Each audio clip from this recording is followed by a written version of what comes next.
कर दिया, thank you.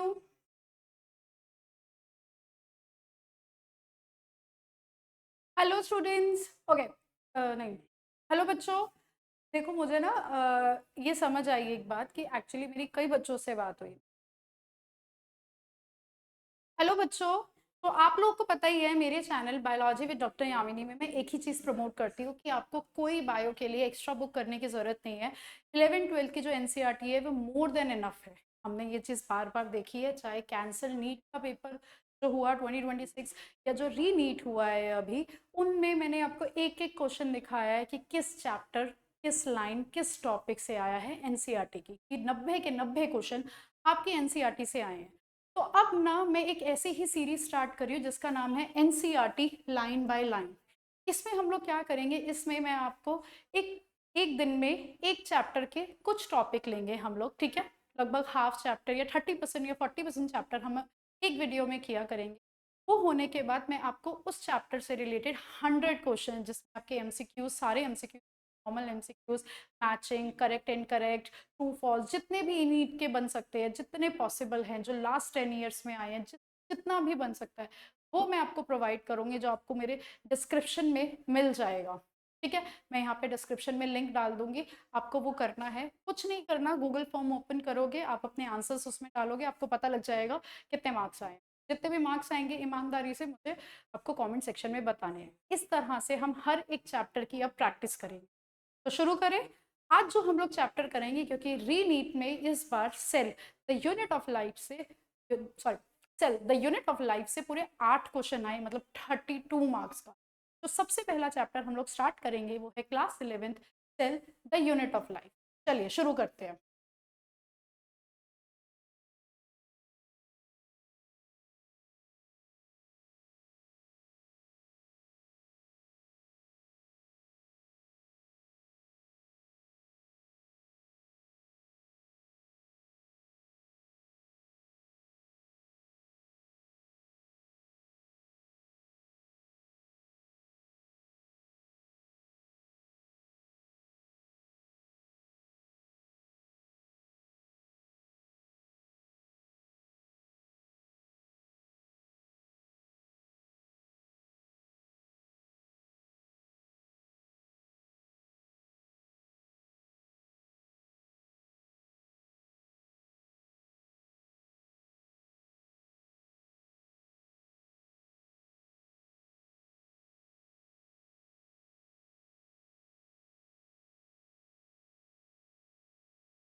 चलिए,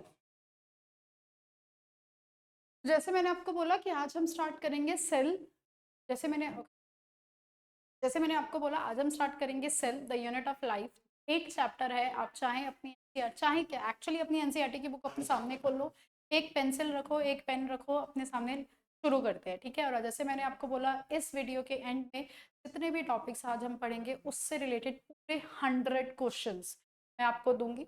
आपको वो जैसे ये वीडियो खत्म होगी वो 100 के 100 क्वेश्चन प्रैक्टिस और आपको मुझे बताना है आपको कितना समझ नहीं आए। वन सेकंड, जिस भी बच्चे को ऐसा लगता है कि मुझे ये पर्टिकुलर टॉपिक समझ नहीं आया, आप कमेंट सेक्शन में लिखेंगे। और हर संडे एक लाइव क्लास में लूँगी जिसमें जिस भी बच्चे का जो भी डाउट होगा वो मैं आपको एक्सप्लेन करूँ, ठीक है।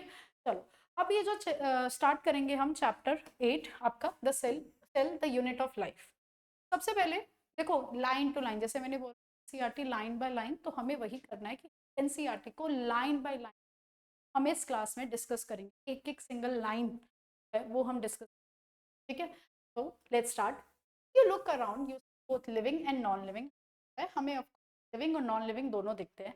क्या आपने कभी सोचा है कि ऑर्गेनिज्म जो लिविंग है उसको लिविंग कौन बनाता है, ठीक है। क्या ऐसी चीज है जो लिविंग को लिविंग बना रही है, क्या है उसमें। तो हम ये कहते हैं कि उसमें बेसिक यूनिट प्रेजेंस है लाइफ की, जिसे हम क्या बोलते हैं, सेल। तो मतलब basic unit of life cell होता है। सारे ऑर्गेनिज्म किसके बने हुए होते हैं, सेल के बने हुए होते हैं। कुछ जो होते हैं जो सिंगल सेल के बने हुए होते हैं ऑर्गेनिज्म, उन्हें बोलते हैं यूनिसेलुलर ऑर्गेनिज्म।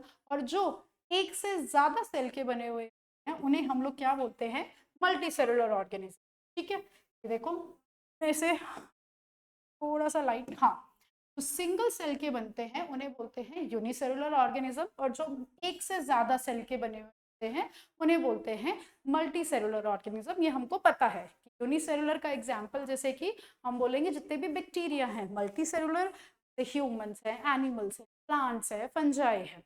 चलिए आगे आते हैं हम लोग। उसके बाद आते हैं कि what is a cell, cell क्या होता है। यूनिसेलुलर ऑर्गेनिज्म जो होते हैं ना वो क्या क्या कर सकते हैं, ये आपको याद रखने हैं। 2 पॉइंट्स हो सकता है ये आ जाए आपके एमसीक्यूज में, नीट के एग्जाम में। इंडिपेंडेंट एग्जिस्टेंट, इंडिपेंडेंट एग्जिस्टेंट का मतलब होता है कि वो अकेले सरवाइव कर सकते हैं, एक पर्टिकुलर एक सिंगल ऑर्गेनिज्म सारे काम कर सकता है, वो यूनिसेलुलर होता है। और जितने भी एसेंशियल फंक्शंस होते हैं लाइफ के, एसेंशियल फंक्शंस का मतलब क्या हो गया, रेस्पिरेशन, न्यूट्रिशन, ठीक है, उसके बाद एक्सक्रीशन, ये जितने भी इंपॉर्टेंट फंक्शंस होते हैं वो अकेला कर सकता है, उसे हम लोग क्या बोलते हैं कि वो यूनिसेलुलर ऑर्गेनिज्म। अकेला ही सेल रिप्रोडक्शन भी कर रहा है, रेस्पिरेशन भी कर रहा है, मूव भी कर रहा है, जो भी जरूरत है सब कर रहा है। Anything less than a complete structure of cell does not ensure independent living. अगर कंप्लीट स्ट्रक्चर नहीं है सेल का, ठीक है, तो वो उस अगर कंप्लीट स्ट्रक्चर में आपकी जितनी भी भाई वो सारे लाइफ प्रोसेसेस नहीं कर पा रहा है, तो इसका मतलब वो लिविंग सेल नहीं है, मतलब पूरा ऑर्गेनिज्म नहीं है, ठीक है। तो सेल इसीलिए हम बोलते हैं is the fundamental structure and functional unit of all living organism. अब यहां से जो क्वेश्चन आता है अंडरलाइन, जो आपको अपनी नोटबुक में करना है, सबसे पहले तो ये अंडरलाइन करेंगे कि सबसे पहले सेल किसने देखा था या डिस्क्राइब किया था, लाइव सेल, लाइव, ठीक है। रॉबर्ट हुक मत बोलो और बोलोगे कि रॉबर्ट हुक ने देखा था, रॉबर्ट हुक ने डेड सेल देखा था। तो आप लिखेंगे अपने अंडरलाइन फटाफट कीजिए, लाइव सेल सबसे पहले किसने देखा था, एंटोनी वॉन ल्यूवेनहॉक ने। ये आपका एक क्वेश्चन आएगा, ठीक है। सेकंड, ये इस बार रीनीट में आया था, रॉबर्ट ब्राउन ने क्या डिस्कवर किया था उसके बाद, न्यूक्लियस। तो न्यूक्लियस किसने डिस्कवर किया था, रॉबर्ट ब्राउन ने। ये आपका सेकंड क्वेश्चन जो आया था, रीनीट में आया भी था इस बार ये। तो अब दूसरा क्वेश्चन जो इसमें से बनता है वो ये बनता है, कैसे, क्या यूज किया था उन्होंने कि जिससे हमें पता लगा जो स्ट्रक्चरल डिटेल्स है सेल की, माइक्रोस्कोप, ठीक है।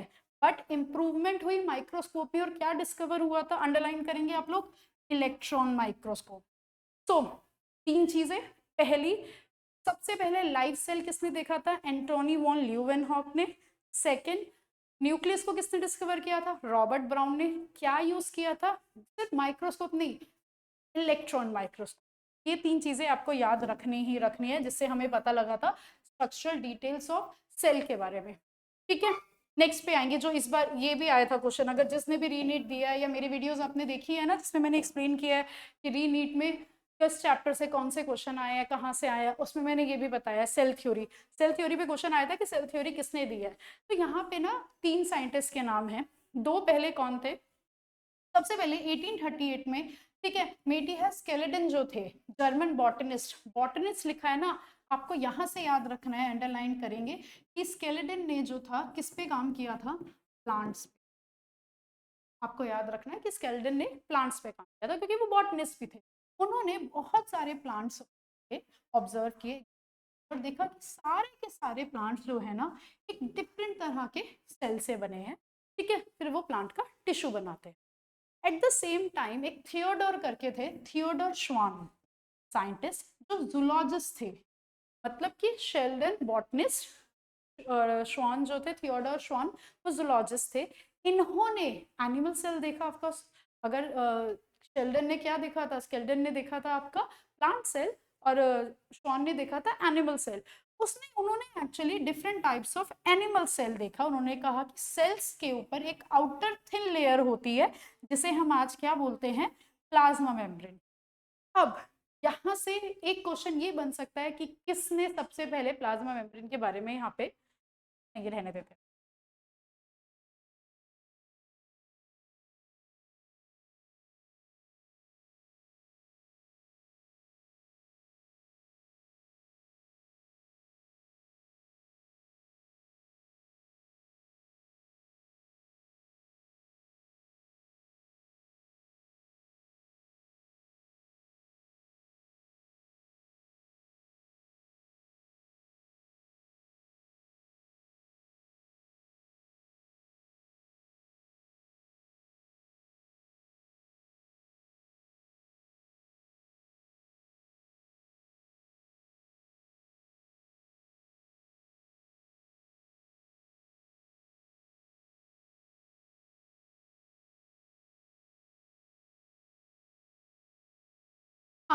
तो हम लोगों ने क्या किया, मैंने आपको बताया था कि जो ये स्केलेटन है, मैंने आपको क्या बताया था, जो मेथिया शेल्डन है, ठीक है, इन्होंने, ये बॉटनिस्ट थे, प्लांट पे काम किया था। इन्होंने कहा कि प्लांट जो है अलग अलग से बना है, फिर एक पर्टिकुलर जो है टिश्यूज बनाते हैं प्लांट में। उसके बाद जो श्वान थे, ठीक है, थियोडोर श्वान 1839 में, इन्होंने क्या थे, ये जूलॉजिस्ट थे, तो इन्होंने काम किया था अलग अलग एनिमल सेल पे। और इन्होंने कहा कि सेल जो है उसके ऊपर एक पतली सी लेयर होती है जिसको हम आज प्लाज्मा मेम्ब्रेन बोलते हैं। अब एक क्वेश्चन यहाँ से जो बन सकता है वो ये बनता है कि प्लाज्मा मेम्ब्रेन सबसे पहले किसने डिस्कवर किया, किसने देखी। ये आप अंडरलाइन करेंगे और यहाँ लिखेंगे, अपने नोट्स में अभी लिखेंगे कि थियोडोर श्वान, ठीक है, ऑब्जर्व प्लाज्मा मेम्ब्रेन, या firstly observed discovered plasma membrane, आप कुछ, ये आपको अपनी नोटबुक में अभी लिखना है। नोटबुक में भी नहीं, एनसीईआरटी में है, जैसे भी आप करना चाहो। सो बेसिकली उन्होंने भी कंक्लूड किया कि सेल वॉल जो होता है ना, प्रेजेंस ऑफ सेल वॉल, वो यूनिक फीचर है प्लांट सेल का, एनिमल सेल में ऐसा कुछ नहीं होता। तो इस बेसिस पे श्वान ने एक हाइपोथेसिस दी कि एनिमल्स और प्लांट्स की जो बॉडी होती है वो सेल के और प्रोडक्ट्स ऑफ सेल, मतलब कि सेल से बनी होती है, और सेल इकट्ठा करके टिश्यू बनाते हैं, उससे पूरी बॉडी बनी होती है, ये श्वान ने कहा था, ठीक है। हम्म। तो बेसिकली जो आपका क्वेश्चन आया था वो ये आया था कि सेल थ्योरी किसने दी थी। ये देखो ये लाइन, कहीं से भी आप ये नहीं लिख देंगे कि खाली शेल्डन या खाली शॉन ने दी थी। जो सेल थ्योरी थी वो शेल्डन एंड स्वॉन ने दी, दोनों ने मिलके टुगेदर, उन दोनों की जो भी उनके ऑब्जर्वेशन से आपकी सेल थ्योरी बनी। बट जो नई ये जो सेल थ्योरी थी ना, उससे ये एक्सप्लेन नहीं हुआ था कि कैसे नए सेल बनते हैं। तो एक थे साइंटिस्ट रुडोल्फ वर्चू, 1855 में उन्होंने बताया था कि जो सेल्स डिवाइड करेंगे, ठीक है, और नए सेल्स बनते हैं, ठीक है। और नई सेल्स कैसे बनेंगे, हमेशा प्री एग्जिस्टिंग, मतलब ऐसा कहीं भी कुछ नहीं है कि एक सेल यहाँ पे रखा है अपने आप कहीं से जादू से आ गया। एक साइंटिस्ट थे, उन्होंने पता क्या कहा था कि कई सारे ना आप यहाँ पे चूहे, सॉरी, अगर आपको चूहे पैदा करने हैं तो पता क्या करो, आप गंदे कपड़े, गेहूं, राजमा, ये सब रख दो, गंदगी रख दो, वहां पे अपने आप चूहे पैदा हो जाएंगे। अरे भाई वो ऐसा नहीं था, वो एक्चुअली क्या था, हुआ ये था कि आसपास चूहे होंगे, चूहे अट्रैक्ट हो गए, इसका मतलब नहीं कि चूहे वहां पैदा हो गए। तो ये वर्चो ने कहा था कि new cells formed from pre existing cell, ठीक है, omnis cellula e cellula, new cell formed from pre existing cell, ये आपको याद होना चाहिए, omnis cellula e cellula क्या होता है। और उन्होंने शेल्डन एंड शॉन ने जो सेल थ्योरी तो थोड़ा सा मॉडिफाई किया, और फाइनल सेल थ्योरी। अब क्वेश्चन ये है कि मॉडिफाई किसने की, तो रुडोल्फ वर्चो ने। सेल थ्योरी सबसे पहले दी किसने, शेल्डन एंड शॉन ने। क्या है कि all living organism composed of cells and product of cells, one. Second, all cells arise from pre existing cell, ये आपको याद होना चाहिए, ठीक है। नेक्स्ट टॉपिक पे हम आते हैं, एन ओवरव्यू ऑफ सेल। बहुत सारे क्वेश्चंस आते हैं ओवरव्यू ऑफ सेल्स, क्वेश्चन भाई एक्चुअली में आते हैं क्योंकि प्रोकैरियोट यूकैरियोटिक में काफी आते हैं। ओके, क्वेश्चन यहाँ पे बेसिकली कह रहे हैं कि आपने ऑब्जर्व किया, अगर आप देखोगे तो अनियन सेल हमें पता है क्या होता है, एक प्लांट सेल होता है, प्लांट सेल आउटर बाउंड्री, और सेल वॉल के अंदर एक क्या होती है, सेल मेम्ब्रेन। जबकि ह्यूमन चीक की बात करें, अरे जो है ना, कईयों को तो टीचर कराती भी है चीक सेल, ठीक है। अगर आप चीक सेल की बात करें, उसमें सेल वॉल ऑफ कोर्स नहीं होता, उसमें सिर्फ क्या होती है, एक आउटर मेम्ब्रेन जो कि सेल मेम्ब्रेन। ये जो सेल है उसके अंदर एक डेंस मेम्ब्रेन बाउंड स्ट्रक्चर होता है, चाहे वो प्लांट सेल हो, एनिमल सेल, उसको हम लोग क्या बोलते हैं, न्यूक्लियस, ठीक है। ये न्यूक्लियस है, ये आपकी सेल मेम्ब्रेन, ओके, ठीक है। उसके अलावा न्यूक्लियस के अंदर जेनेटिक मटेरियल होता है, जो होता है डीएनए, बेसिकली क्रोमोसोम्स होते हैं, क्रोमोसोम बने होते हैं, क्रोमोसोम में जेनेटिक मटेरियल आपका डीएनए होता है। ये किस में प्रेजेंट होता है जेनेटिक मटेरियल, ये क्रोमोसोम्स जो होते हैं ये न्यूक्लियस में प्रेजेंट। सेल्स जिसमें मेम्ब्रेन बाउंड न्यूक्लियाई होता है, मेम्ब्रेन बाउंड न्यूक्लियाई हो गया कि न्यूक्लियस की मेम्ब्रेन होती है, सेल है ये, जो इसके अंदर न्यूक्लियस है उसकी क्या है, ये न्यूक्लियर मेम्ब्रेन प्रेजेंट है, ठीक है। वो सेल जिसकी न्यूक्लियर मेम्ब्रेन होती है, वो सेल आपका कौन सा होता है, यूकैरियोटिक। और दूसरी देखो लिखा है वो सेल जिसमें क्या होती है, मेम्ब्रेन बाउंड न्यूक्लियस होते हैं, वो होते हैं यूकैरियोटिक।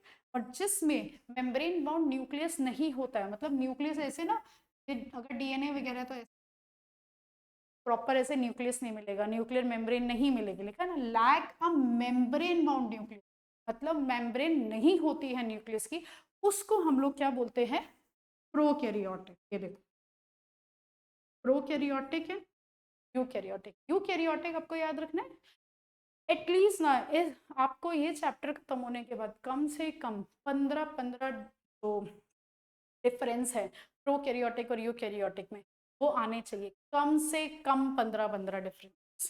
ठीक है, तो पहला डिफरेंस तो ये हो गया कि जो न्यूक्लियर मेम्ब्रेन होती है प्रोकैरियोट्स में, एक सेकेंड यार पानी पी लूँ मैं।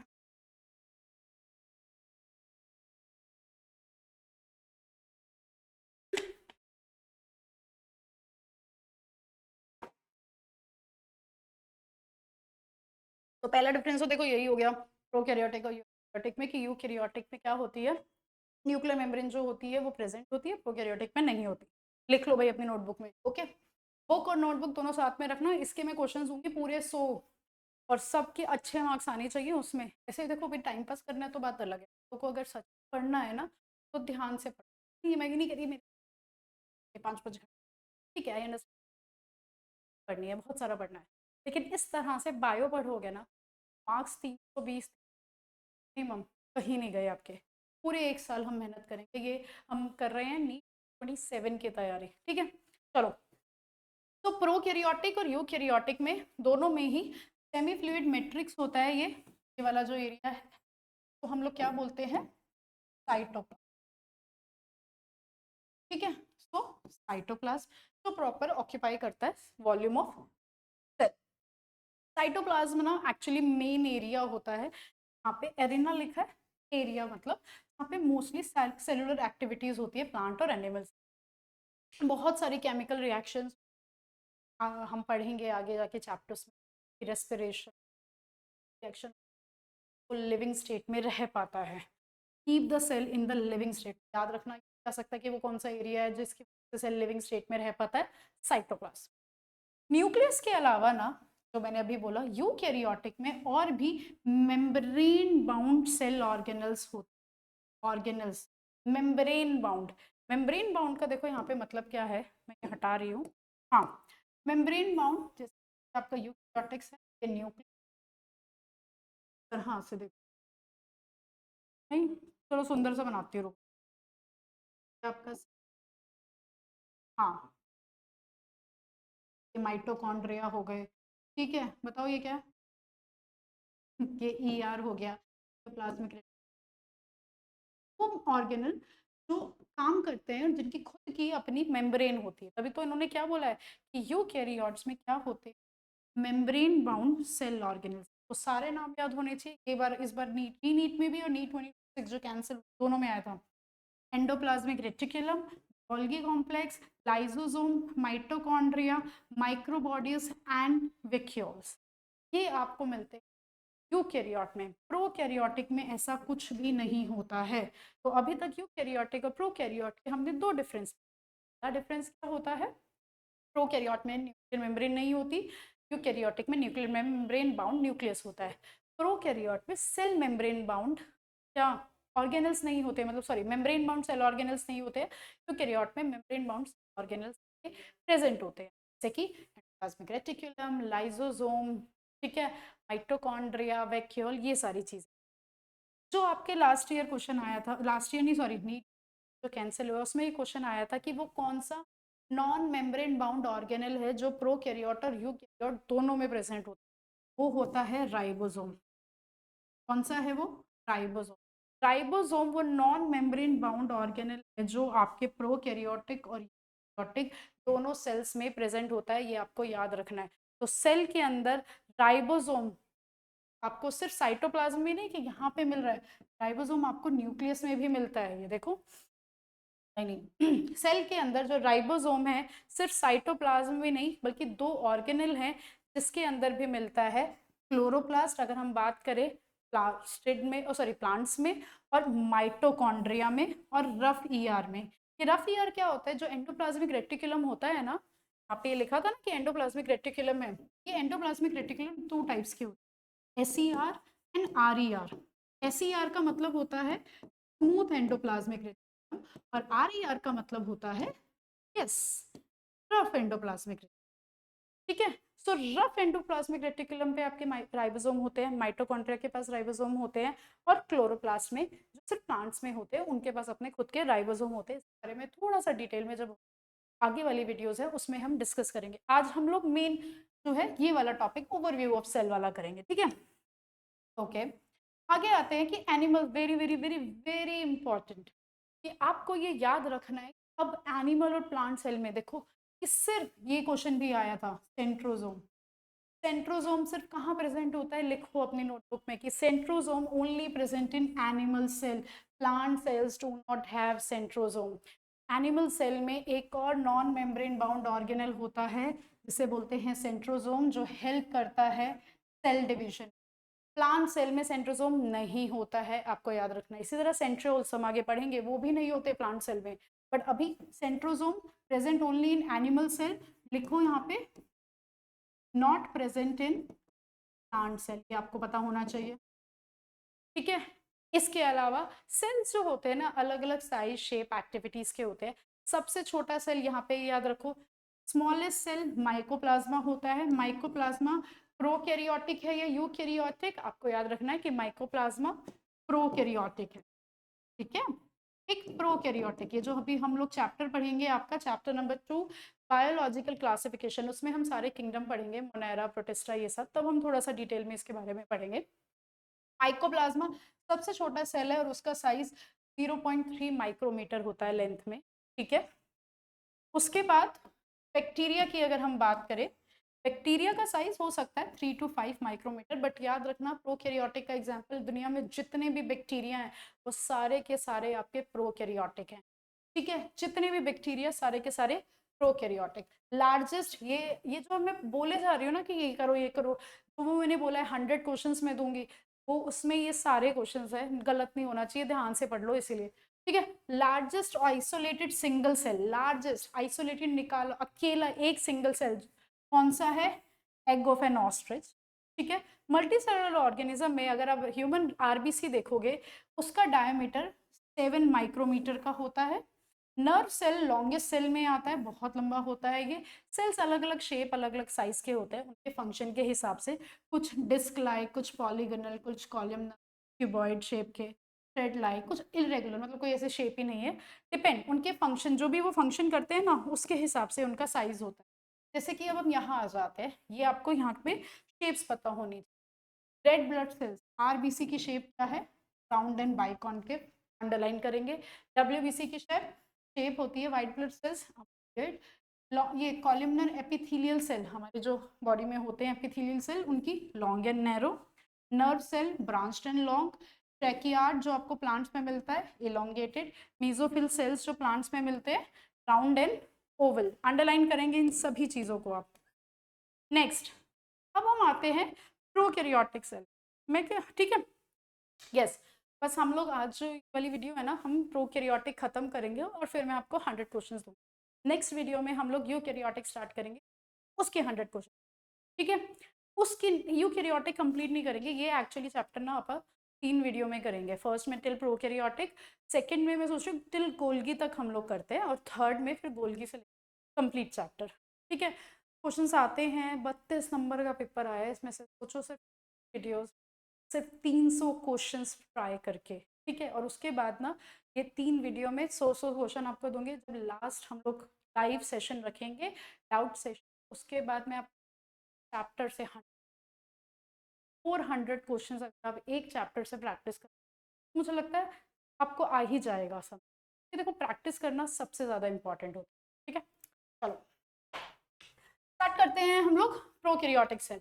अब ये क्वेश्चन आया था इस बार कि इनमें से कौन सा जो है प्रोकैरियोटिक सेल नहीं, आपको ऑप्शन दिए, blue green algae, mycoplasma, fungi and शायद पीपीएलओ, ऐसा कुछ दिया होता, रीनीट में।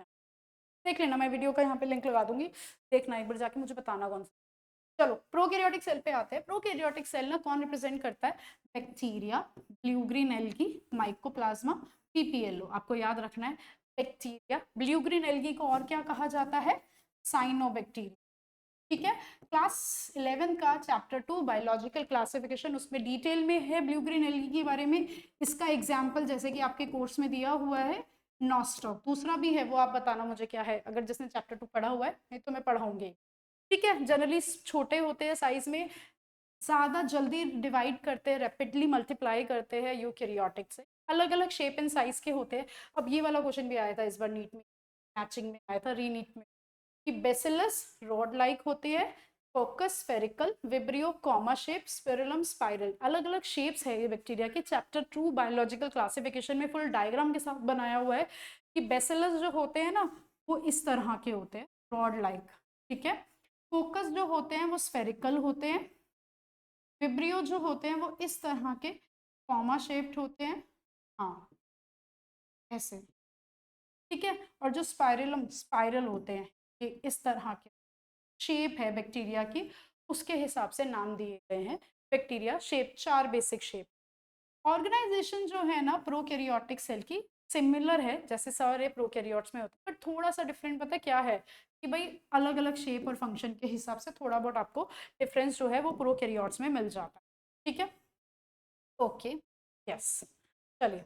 तो प्रोकैरियोट्स में अगर हम देखेंगे have a cell wall of course, एक तो उसमें सेल वॉल होती है। अब इसमें जो आपको याद रखना है वो कौन सा प्रोकैरियोट है जिसमें सेल वॉल नहीं, सारे प्रोकैरियोट्स में सेल वॉल होती है, बट वो कौन सा प्रोकैरियोट है जिसमें सेल वॉल नहीं होती? माइकोप्लाज्मा। अंडरलाइन करेंगे, यहाँ से क्वेश्चन आता है कि वो एक क्वेश्चन आया भी हुआ है, a prokaryote without a cell wall, that is mycoplasma. सिर्फ सेल मेम्ब्रेन होती है माइकोप्लाज्मा में, लिखा है ना, prokaryotes have a cell wall surrounding the cell except in mycoplasma. सारे प्रोकैरियोट्स में सेल मेम्ब्रेन के बाहर सेल वॉल होती है सिवाय माइकोप्लाज्मा के। किसी को अगर नहीं पता सेल वॉल का मतलब, यहाँ पे मैं क्या बोल रही हूँ, देखो ये सेल, प्रोकैरियोट्स में तो न्यूक्लियस होता ही नहीं, ऐसे ही पड़ा होता है। ये जो सेल मेम्ब्रेन है ना, इसके चारों तरफ एक और लेयर होती है, इसको हम लोग बोलते हैं सेल वॉल। ठीक है, अब इसमें भी क्योंकि हमें पता है यहाँ पे क्या होता है, सेमी फ्लूइड मैट्रिक्स जो होता है, जैसे हम साइटोप्लाज्म बोलते हैं, वो prokaryote cell, semi fluid matrix filling the cell is cytoplasm. यहाँ पे वेल डिफाइंड न्यूक्लियस नहीं होता, मतलब न्यूक्लियर मेम्ब्रेन प्रेजेंट नहीं होती है। ठीक है, जेनेटिक मटेरियल होता है लेकिन वो नेकेड होता है। नेकेड का मतलब ऐसे ना, आपको वो न्यूक्लियर मेम्ब्रेन के चारों तरफ मिलेगा नहीं, क्योंकि इसमें न्यूक्लियर मेम्ब्रेन होती नहीं है, इसलिए लिखा है कि जेनेटिक मटेरियल बेसिकली नेकेड, ऐसे ही घूमता रहेगा साइटोप्लाज्म में। तो न्यूक्लियर मेम्ब्रेन नहीं है, न्यूक्लियस नहीं है जिसके अंदर ये प्रेजेंट हो। इसके अलावा ना इसमें जीनोमिक डीएनए तो होता ही है, मतलब कि यहाँ से एक क्वेश्चन आएगा कि प्रोकैरियोट का, पहली बात क्वेश्चन कि प्रोकैरियोट में कितने क्रोमोसोम होते हैं या बैक्टीरिया में कितने क्रोमोसोम होते हैं? सिंगल, एक क्रोमोसोम आपको मिलेगा। दूसरा क्वेश्चन वो कैसा होता है, कैसा होता है? Circular DNA. अंडरलाइन करेंगे आप लोग, करिए। चलो 1 मिनट में इतना चेयर हटा रही हूँ। करिए। कैसा होता है प्रोकैरियोट? सर्कुलर डीएनए होता है, सिंगल क्रोमोसोम। तो मैं ये बोल रही हूँ, यहाँ पे लिखा है कि जीनोमिक डीएनए के अलावा प्रोकैरियोट्स को क्या मिलता है? एक और अलग से सर्कुलर डीएनए मिलता है आउटसाइड द जीनोम। प्लाज्मिड री नहीं आया था, प्लाज्मिड डीएनए से रिलेटेड क्वेश्चन। प्लाज्मिड डीएनए मतलब जीनोमिक डीएनए तो है, इसके अलावा एक और सर्कुलर डीएनए है जिसको हम लोग छोटा सा होता है, क्या बोलते हैं? प्लाज्मिड, लिखा है ना, स्मॉल सर्कुलर। ठीक है, तो अगर मैं प्रोकैरियोट बना के दिखाऊं आपको इस तरह से, ये एक जो एक सिंगल क्रोमोसोम है, ये हो गया जीनोमिक डीएनए। इसके अलावा यहाँ पे आपको एक छोटू सा अलग से सर्कुलर डीएनए है, प्लाज्मिड। ठीक है, ओके।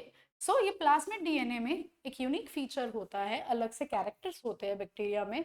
एक ये याद होना चाहिए, एक क्या है कैरेक्टर, कि ये जो प्लाज्मिड है ना, ये एंटीबायोटिक्स के रेसिस्टेंट होता है। रेसिस्टेंट एंटीबायोटिक्स का मतलब होता है कि इस पे ना किसी एंटीबायोटिक का फर्क नहीं पड़ता। एंटीबायोटिक्स बेसिक क्या बोल सकते हैं, एंटीबायोटिक्स का मतलब है ऐसे, जैसे तो आप सुनते ही होंगे, बुखार हो गया, कुछ दवाई खा लो, एंटीबायोटिक खा लो, एंटीबायोटिक खा लो, but what is exactly antibiotic का मतलब होता है, जब हम डिटेल में पढ़ेंगे, जब आप 12th का ह्यूमन हेल्थ एंड डिजीज वाला चैप्टर पढ़ेंगे, तब हम डिटेल में मैं आपको बताऊंगी।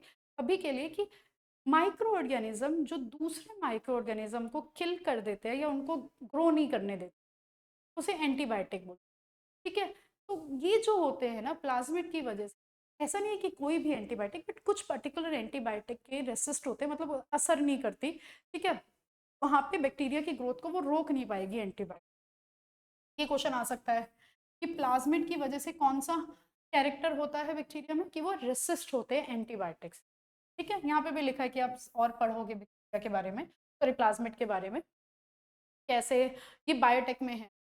ये लिखा है ना कि प्लाज्मिड डीएनए करते हैं bacterial transformation foreign DNA. Basically अगर आपको जीन जो है किसी के अंदर बैक्टीरिया के अंदर डालनी है तो प्लाज्मिड लेंगे, कट करेंगे, कट करके उसमें हम जीन डाल देंगे और वो हम बैक्टीरिया में डालते हैं। ये सारा हम बायोटेक में पढ़ेंगे, तब आएगा ये।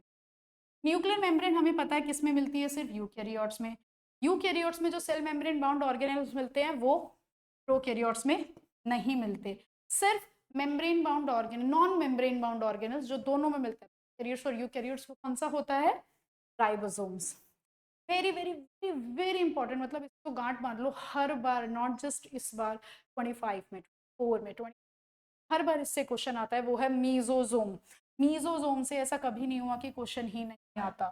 फेवरेट टॉपिक नहीं है मीजोजोम, पता नहीं क्यों, बट बच्चों को या तो पता नहीं होता इसलिए, या मीजोजोम से आपका क्वेश्चन आना तय है। मीजोजोम बेसिकली क्यों है, पहली बात आपको याद रखना है डिफरेंस में कि प्रोकैरियोट्स में होता है मीजोजोम, याद रट लो, जो करना है वो करो, बट मीजोजोम सिर्फ और सिर्फ प्रोकैरियोट में होता है, पहली चीज।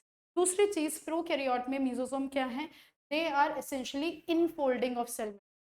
सेल मेम्ब्रेन जो इनफोल्डिंग अंदर मुड़ी हुई है, वो आपके क्या होते हैं, मीजोजोम। अभी थोड़ा सा आगे हम पढ़ेंगे इसके बारे में, बट आपको मीजोजोम याद रखना है कि मीजोजोम सिर्फ किसमें होता है, प्रोकैरियोट्स में होता है। लिखा है ना, mesosome is the characteristic of prokaryotes.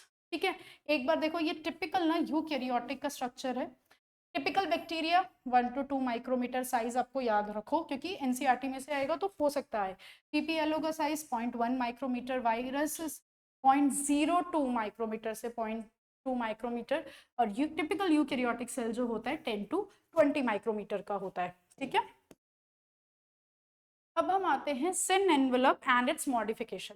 तो मोस्टली हम बात करेंगे, अभी भी प्रोकैरियोटिक सेल की ही बात कर रहे हैं, हमारा टॉपिक प्रोकैरियोटिक चल रहा है। प्रोकैरियोटिक सेल में जो पर्टिकुलर मैंने अभी आपको बोला कि जितने भी बैक्टीरिया इस वर्ल्ड में, जितने भी, वो सारे कौन से होते हैं, प्रोकैरियोटिक। ठीक है, तो उनमें ना एक कॉम्प्लेक्स सेल एनवेलप होता है। बेसिकली 3 चीजें आपको मिलेंगी, याद रखना है क्या, सेल एनवेलप मतलब कि ये जो सेल एनवेलप है ना, ये बाहर का, इसमें 3 चीजें आपको मिलती। सबसे आउटर मोस्ट जो लेयर होती है ग्लाइकोकैलिक्स की होती है। चलो, तो ये पहली वाली लेयर, मैं इसको ऐसे बना दूं, ग्लाइकोकैलिक्स की, ऐसे ही डायग्राम सब बनाएंगे यहाँ पर। ठीक है, उसके बाद जो सेकेंड लेयर आपकी होती है यहाँ पे, वो आपकी होती है सेल वॉल, ये लिखा, followed by the cell wall. पहली लेयर ग्लाइकोकैलिक्स, दूसरी लेयर सेल वॉल, एंड फिर इसके बाद आपकी तीसरी लेयर आती है जो होती है आपकी प्लाज्मा मेम्ब्रेन या फिर सेल मेम्ब्रेन, कुछ भी आप इसको बोल सकते हो। तो बेसिकली जो आउटर कवरिंग होती है, सॉरी, प्रोकैरियोटिक सेल की 3 लेयर, आउटर मोस्ट सबसे पहले ग्लाइकोकैलिक्स, फिर सेल वॉल, तीसरे नंबर पे आपकी सेल मेम्ब्रेन। क्लियर? ठीक है, हर एक लेयर का अपना एक फंक्शन होता है, यहाँ पे लिखा है हर लेयर का अपना एक फंक्शन होता है, लेकिन मिलके काम उनका एक सिंगल प्रोटेक्टिव यूनिट की तरह, मतलब काम यही है कि बैक्टीरिया को प्रोटेक्ट करना चाहती हैं। बैक्टीरिया जो होते हैं ना, अगर आप उन्हें क्लासिफाई कर सकते हो 2 ग्रुप में, ऑन द बेसिस वो सेल एनवेलप पे क्या क्या है उनके। सेल एनवेलप में क्या आएगा, जल्दी से बताओ। सेल एनवेलप का मतलब है outer layer, 3, outer most glycocalyx, दूसरी सेल वॉल एंड तीसरी सेल मेम्ब्रेन। ठीक है, या प्लाज्मा मेम्ब्रेन जिसे बोलते हैं, ये लिखा है ना, प्लाज्मा मेम्ब्रेन, सेल मेम्ब्रेन, कुछ भी आप लोग बोल सकते हो। ठीक है, सो अब क्या है, स्टेनिंग प्रोसीजर के हिसाब से ये लिखा है इन्होंने 2 तरह के। बेसिकली यहाँ पे ये बोल रहे हैं कि ये जो आपके प्रोकैरियोटिक सेल है या बैक्टीरिया है, ठीक है, इनको 2 बैक्टीरिया या 2 टाइप में डिवाइड किया। कौन कौन से, एक होते हैं ग्राम पॉजिटिव और एक होते हैं आपके ग्राम नेगेटिव। बेसिकली अगर जो भी ग्राम स्टेनिंग जो है ना, एक स्टेन है, ग्राम स्टेन में डार्क कलर देते हैं, पर्पल कुछ कलर देते हैं, उनको हम बोलते हैं ग्राम पॉजिटिव। कुछ बैक्टीरिया जो होते हैं वो ग्राम स्टेनिंग को ले नहीं पाते हैं, कलर नहीं देते हैं, ठीक है, उन्हें बोलते हैं ग्राम नेगेटिव। वैसे आपकी बुक में यहाँ ये लिखा है, बट ये ना बेसिकली इन्होंने कलर नहीं लिखा, इन्होंने लिखा है जो रिस्पॉन्ड नहीं करते हैं।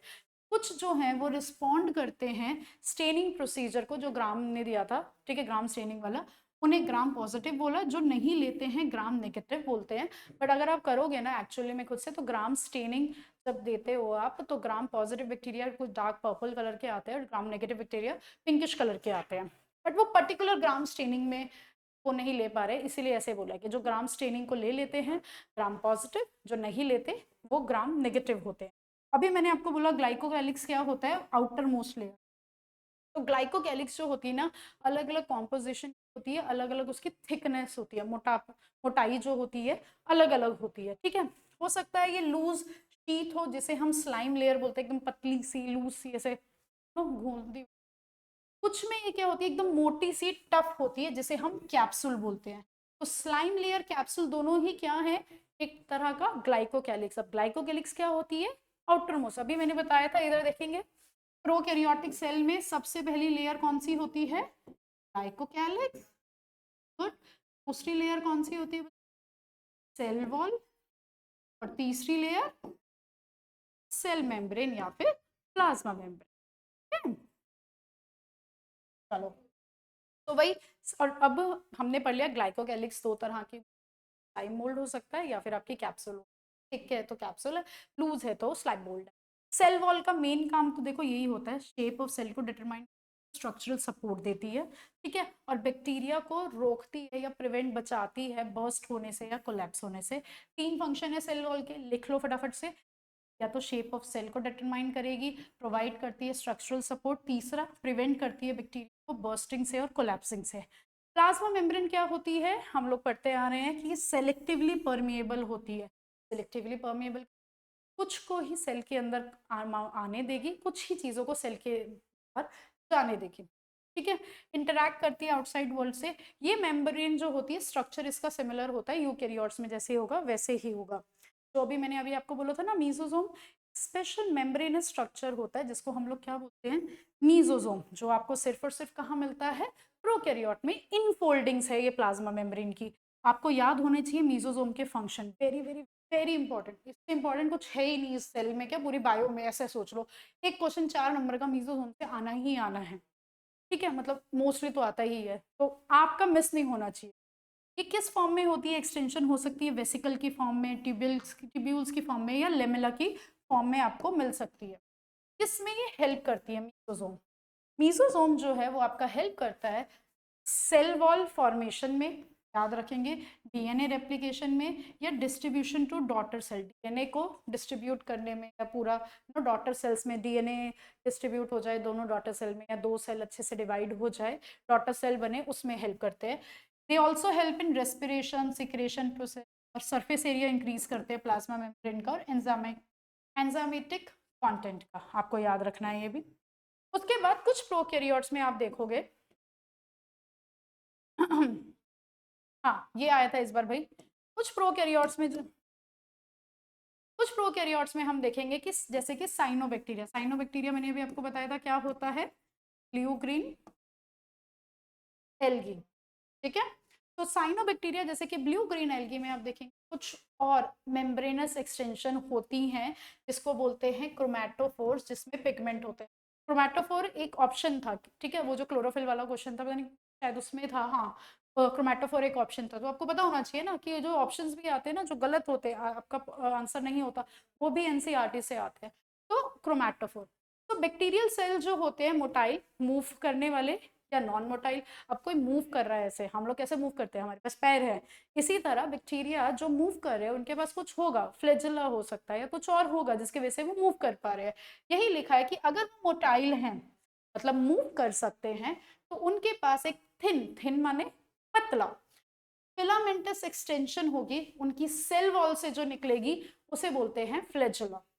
ये बैक्टीरिया है, ठीक है, इससे ये ऐसे फ्लैजेला निकल जाएगा। इसको हमने क्या बोला बच्चों, फ्लैजेला। अब अलग अलग डिपेंड करता है बैक्टीरिया के कितने फ्लैजिला होते हैं, अरेंजमेंट कैसा होता है। जो बैक्टीरियल फ्लैजिलम मतलब एक, उसके 3 पार्ट होते हैं, filament, hook and basal body. Basal body ना उसकी सेल वॉल में होती है, ये जो अटैच होगी, ठीक है, ये बेसल बॉडी होती है। उसके बाद जो हुक है, ये जो अपर पार्ट है थोड़ा सा, वो आपका हुक होता है। और जो ये से बाहर मूव कर रहा है ना ये फिलामेंट, देखो यहाँ लिखा भी हुआ है कि फिलामेंट जो होता है वो लॉन्गेस्ट पोर्शन होता है and extend from the cell surface to the outside. लंबा वाला जो ये सबसे लंबा पोर्शन है, ये फिलामेंट होता है, और यही आपका बाहर तक जाता है, आउटसाइड तक। फ्लैजिला के अलावा कुछ बैक्टीरिया में आपको क्या होगा, मतलब कुछ बैक्टीरिया में सेल्स अलग अलग सरफेस स्ट्रक्चर मिलेंगे, पिल्ले या फिम्ब्रे जिन्हें बोलते हैं। मोटिलिटी मूवमेंट में कोई खास ये रोल प्ले नहीं करते। पिल्ली जो होता है वो किसका, ये याद होना चाहिए, पिल्ली किसका बना होता है, इलोंगेटेड ट्यूबुलर स्ट्रक्चर, तो स्पेशल प्रोटीन के होते हैं, ठीक है। फिम्ब्रे जो होता है, फिम्ब्रे तो हम उसमें भी पढ़ेंगे ह्यूमन रिप्रोडक्शन में। फिम्ब्रे जो होते हैं स्मॉल ब्रिसल लाइक फाइबर्स होते हैं, जो सेल छोटे छोटे छोटे ब्रिसल लाइक छोटे छोटे छोटे जो फाइबर होते हैं वो निकलते हैं सेल में से। कुछ बैक्टीरिया जो होते हैं ना, बेसिकली ये फिम्ब्रे या पिलाई जो होते हैं, ये किस में हेल्प करते हैं कि बैक्टीरिया ना किसी सबस्ट्रेट या किसी रॉक से या किसी होस्ट से जुड़ने में हेल्प करते हैं, ये पिल्ले और फिम्ब्रे, ठीक है। लास्ट टॉपिक आपका, लास्ट टॉपिक है, इससे भी क्वेश्चन आया था। तुम कहोगे कि मैम तो कही जा रही है कि सबसे क्वेश्चन आ रहा है, अरे बट आ रहा है सच में, 8 क्वेश्चन आए हैं तो कहीं से तो आए ही होंगे ना। सच में आए हैं, मैं झूठ नहीं बोल रही, तुम चेक कर सकते हो। बार बार बोल रही, देखो वो जो वीडियो देखो कि सच में, देखो ये ना, ये मिथ निकाल दो कि एनसीईआरटी के बाहर से आता है। फिर मेरे पास एक एक्चुअली में ना एक प्यारी सी बच्ची थी, मैं नाम भूल गई उसका, शायद प्रीति, कोटा में थी, पढ़ रही हूँ। और फिर भी मैं ना कोटा में शायद वो एलन से, सॉरी ये काट देंगे, का नाम नहीं, बट वो कोटा में थी, वो कोचिंग ले रही, वो बेचारी बच्ची परेशान थी कि मैम ऐसा लग रहा है, मैं कैसे करूँ, हो ही नहीं रहा है। तो तब मुझे लगा कि ऐसे कई सारे बच्चों के मैसेजेस आए मेरे पास, तो मुझे लगा कि भाई बच्चों को ना एनसीईआरटी से पढ़ाते और प्रैक्टिस करवाते, एक एक लाइन पढ़ेंगे, क्वेश्चंस देंगे, तब देखते हैं कि क्या उन्हें क्या प्रॉब्लम, पानी ही नहीं चाहिए। चलो बस ये हो जाएगा, उसके बाद मैं आप लोगों को क्वेश्चंस करने हैं जो आपको। चलिए भाई, लास्ट टॉपिक आज का, ribosomes and inclusions body.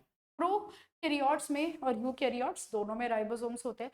Prokaryotes में ना राइबोसोम आपको दिखेंगे प्लाज्मा मेम्ब्रेन के साथ, ठीक है।